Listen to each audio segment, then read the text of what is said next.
পাহাড়, টিলা কিংবা সমতল জায়গা জুড়ে বিস্তৃত চা বাগান এক বিশেষ ধরনের প্রতিবেশ সৃষ্টি করেছে। একটি কুড়ি দুটি পাতা রতনপুর বাগিচায় কোমল কোমল হাত বাড়িয়ে ঋতুভেদে মানুষের কর্মকাণ্ডে সার্বক্ষণিক মুখরিত থাকলেও এই চা বাগানগুলি বিভিন্ন প্রজাতির বন্যপ্রাণীর জন্য অভয়ারণ্য বলা যেতে পারে।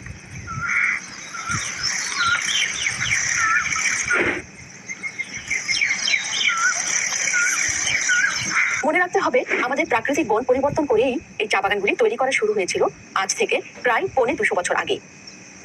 তাই এখনো বিভিন্ন চা বাগানের পাশেই আদি বনাঞ্চলগুলি দেখা যায়। পাথারিয়া বনাঞ্চলের পাশে স্থাপিত শিলুয়া চা বাগান বা লাওয়াছড়া ও সাতছড়ি বনাঞ্চলের পাশের চা বাগানগুলি দেখলেই এটি আরও পরিষ্কারভাবে বোঝা যায়।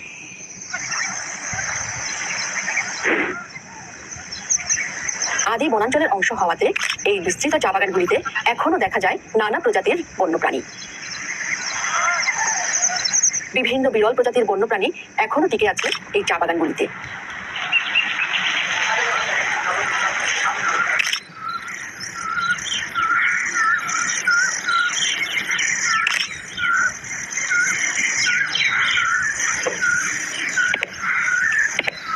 অনেক চা বাগানের ভিতরেই বিভিন্ন আকৃতির জলাশয় দেখা যায়। এই জলাশয়গুলি দেশীয় এবং পরিযায়ী জলচর পাখির আবাসস্থলে পরিণত হয়। ভাড়াওরা বা চম্পারাই চা বাগানের জলাশয়গুলিতে দেখা যায় আমাদের দেশীয় সরালি আর ছোট ডুবুরি তাদের বাচ্চা কাচ্চা সহ ঘুরে বেড়াচ্ছে। 1854 সালে তৎকালীন ব্রিটিশ সরকার সিলেট শহর থেকে 4 কিলোমিটার উত্তরে মালনী ছড়া চা বাগানটি প্রতিষ্ঠা করেন। এটি আমাদের দেশের প্রথম চা বাগান। বর্তমানে বাংলাদেশে ছোট বড় 168টি বাণিজ্যিক চা বাগান রয়েছে।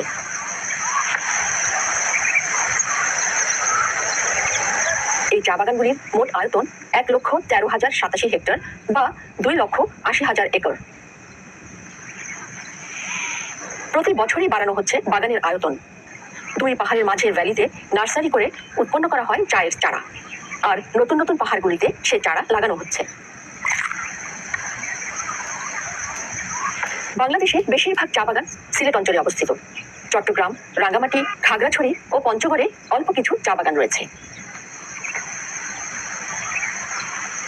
চা উৎপাদনে বিশ্বে বাংলাদেশের স্থান 9ম। বিশ্বে মোট উৎপাদিত চায়ের 2% আসে বাংলাদেশ হতে। চা বাগানগুলিতে প্রায় 3,60,000 লোক কাজ করে, যার 2/3 নারী। এত কর্মব্যস্ততার মধ্যেও চা বাগানগুলি প্রতিবেশের বৈচিত্র্যতার জন্য এখনো আমাদের বন্যপ্রাণীর একটি ভালো আবাসস্থল। চা বাগানের প্রধান বিশেষত্ব হচ্ছে চা গাছের গোড়ায় পানি জমে থাকতে পারবে না, আর তাই প্রতিটি চা বাগানে অনেক ছোট বড় পানির ছড়া বা খাল থাকে। প্রচন্ড বৃষ্টিতেও সেখানে পানি না জমে এইসব খালগুলি দিয়ে নেমে যায়।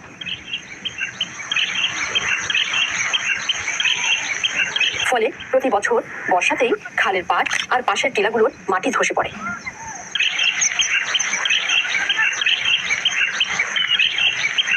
শীতের পরপরই এসব ধসে পড়া টিলা বা ছড়ার পাড়ে সুইচোড়া পাখিকে দেখা যায় গর্ত করে বাসা বানাতে। সবুজ লেজের সুইচোড়া পাখি দল বেঁধে এখানে বাসা বানায়, বাচ্চা ফুটিয়ে নিয়ে যায়। এছাড়াও অনেক বিরল প্রজাতির পাখিও দেখা যায় এখানে।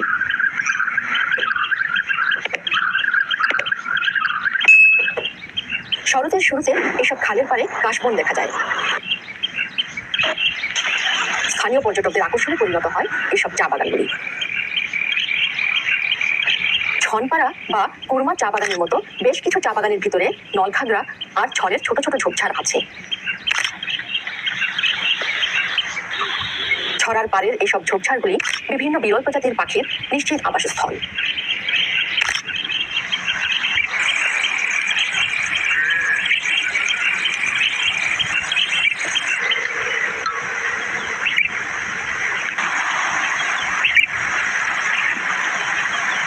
আমাদের গবেষক দল 2021 সালের জানুয়ারিতে ছনপাড়া চা বাগানের এই ধরনের একটি নলখাগড়ার বনে খুঁজে পান লালমনিয়ার সবচাইতে বড় ঝাঁক।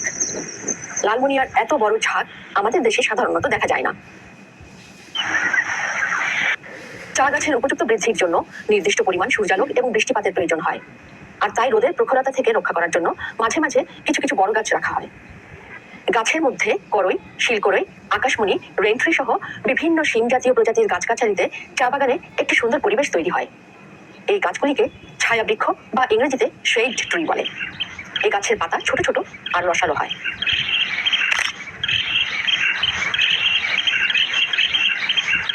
এই ছায়া বৃক্ষ চা গাছকে যেমন ছায়া দেয়, তেমনি আবার আশেপাশের বনাঞ্চলের হনুমান আর বানরের খাবারেরও যোগান দেয়।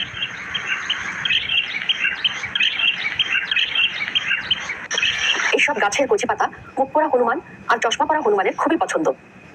তাই এরা দল বেঁধে এসব গাছের কচি পাতা খেয়ে থাকে।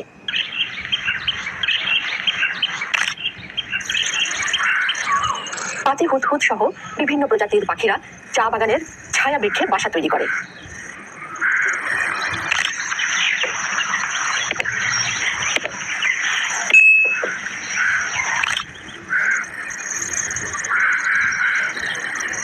শীতের শুরুতে চা গাছগুলিকে ছেটে দেওয়া হয়।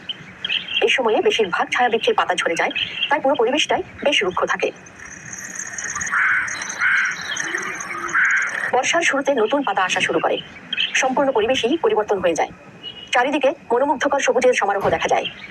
এই সময়ে প্রচুর পোকামাকড় দেখা যায়, যা বিভিন্ন প্রজাতির বন্যপ্রাণীর প্রোটিনের চাহিদা মেটায়।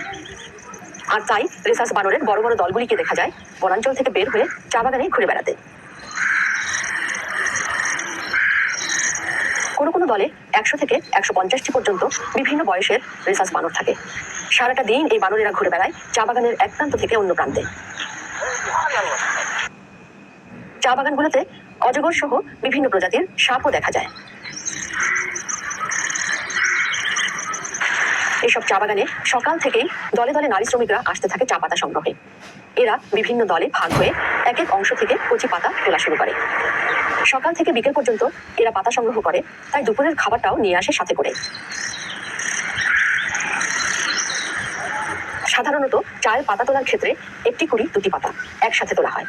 নতুন কুড়ির সাথে দুটি পাতা থেকে সবচেয়ে ভালো মানের চা তৈরি হয়। তাই বর্ষায় নতুন চা পাতা আসার সাথে সাথে এই পাতা তোলা শুরু হয়। কিন্তু বেশিরভাগ ক্ষেত্রেই যারা পাতা সংগ্রহ করেন তারা অল্প সময়ে বেশি পাতা তোলার জন্য ঘাস কাটার কাঁচি ব্যবহার করেন। এতে করে একটি কুড়ি ও দুটি পাতা সহ নিচের দিকের অনেক পাতা এবং কচি ডালও কেটে নেওয়া হয়। এতে করে নিম্নমানের চা উৎপাদন হয়।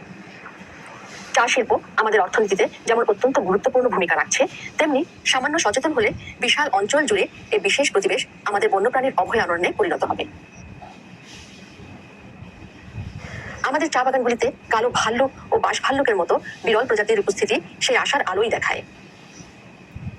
চা বাগান সংশ্লিষ্ট সকলকে আমাদের জীববৈচিত্র্য সংরক্ষণে এগিয়ে আসার অনুরোধ রইল।